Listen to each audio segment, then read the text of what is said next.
ఇప్పుడు శేఖర్ రెడ్డి గారు అంటున్నారు హైదరాబాద్ లో 2 కోటి జనాభా ఉన్నారు సార్, మీకు అది తెలిసిన లేదు. ఇక్కడ ఉండేది 1,00,000 జనాభా, 1,00,000 జనాభాకి 5,000 ఎకరాలు పెట్టి ఎయిర్పోర్ట్ అవసరమా సార్? ఎయిర్పోర్ట్ అంటున్నారు సార్.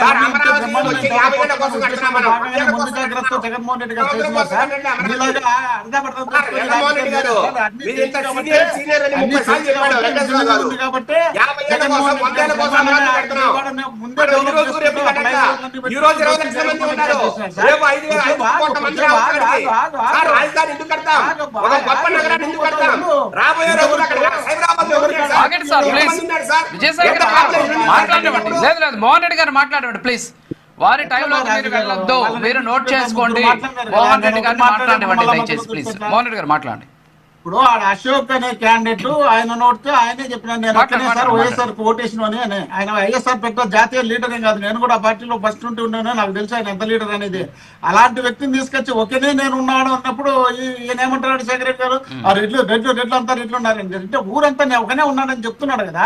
కాబట్టి ఒకరే ఇద్దరు ఉన్నారు లేరని కాదు, లేకుండా ఎట్టుంటారు. ఊరన్న తర్వాత అన్ని కులాలు ఉంటాయి, కానీ అక్కడ సామాజిక వర్గ పరంగా ఎక్కువ మంది ఉన్నారు కాబట్టి ఆ ప్రాంతంలో 25,000 ఎకరాలు తెలుగుదేశం పార్టీకి సంబంధించిన నాయకులు కొన్నారు. కాబట్టి కొన్న తర్వాత అంటే ఆయన రాజధాని భూముల విషయంలో ఆయన వైఎస్ఆర్ కాంగ్రెస్ పార్టీ నాయకుడు, ఆయనే ఒప్పుకున్నాడు కదా.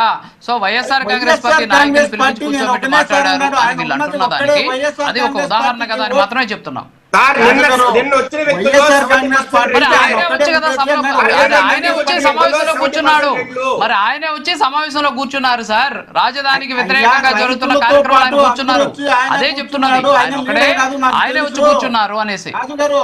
వైఎస్ఆర్ కాంగ్రెస్ పార్టీ గురించి నాకు ఎక్కువ తెలుసా, మీకు ఎక్కువ తెలుసా, లేక సెక్రటరీకి ఎక్కువ తెలుసా? నాకు తెలుసా ఆయన లీడర్ కాదని నాకేంటి?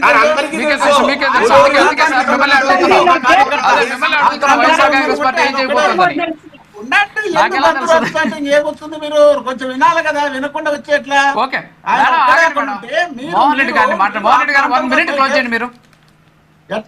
ఎట్లా ముగ్గురితో మాట్లాడచ్చు 1 మినిట్ అంటే? 29 గ్రామాలకు సంబంధించినటువంటి వ్యక్తులు మీరు మాత్రమే డెవలప్ కావాలి. మీతో పాటు తెలుగుదేశం పార్టీకి సంబంధించినటువంటి వ్యక్తులు 25,000 ఎకరాలు అక్కడ భూసేకరణ చేసుకున్నారు. కాబట్టి వాళ్ళకి కావాల్సినటువంటి ఎస్సీ ఎస్టీలు బీసీలని ఆక్రమించుకొని వాళ్ళు అన్యాయంగా వాళ్ళకి తీసుకున్నారు. కాబట్టి ఈ రోజు లక్షల కోట్లు విలువ చేస్తారు. కాబట్టి ఆ లక్షల కోట్లకు వీళ్ళు శాశ్వతంగా అధికారంలో ఉండాలనే ఉద్దేశంలో భాగంగా చేస్తున్నటువంటి అన్యాయమైనటువంటి దుర్మార్గమైనటువంటి నీచమైనటువంటి ఆలోచనతో ముందుకు వస్తున్నారు తప్ప అక్కడ రాష్ట్ర ప్రజలు బాగుండాలనే ఉద్దేశం ఉంటే చుట్టూ మొత్తం అంతా డెవలప్ అయితే వచ్చే నష్టం ఏం లేదు కదా. మీరు అంటున్నటువంటి సిఆర్డిఏలోనే ఈ మావిగన్ ఉంది కదా, ఈ మావిగన్ లో బిల్డింగ్లు కట్టించి డెవలప్ చేస్తే రాష్ట్రానికి బ్రహ్మాండమైనటువంటి ఆదాయం వస్తుంది కదా. ఇతర రాష్ట్రాలకు పోటీ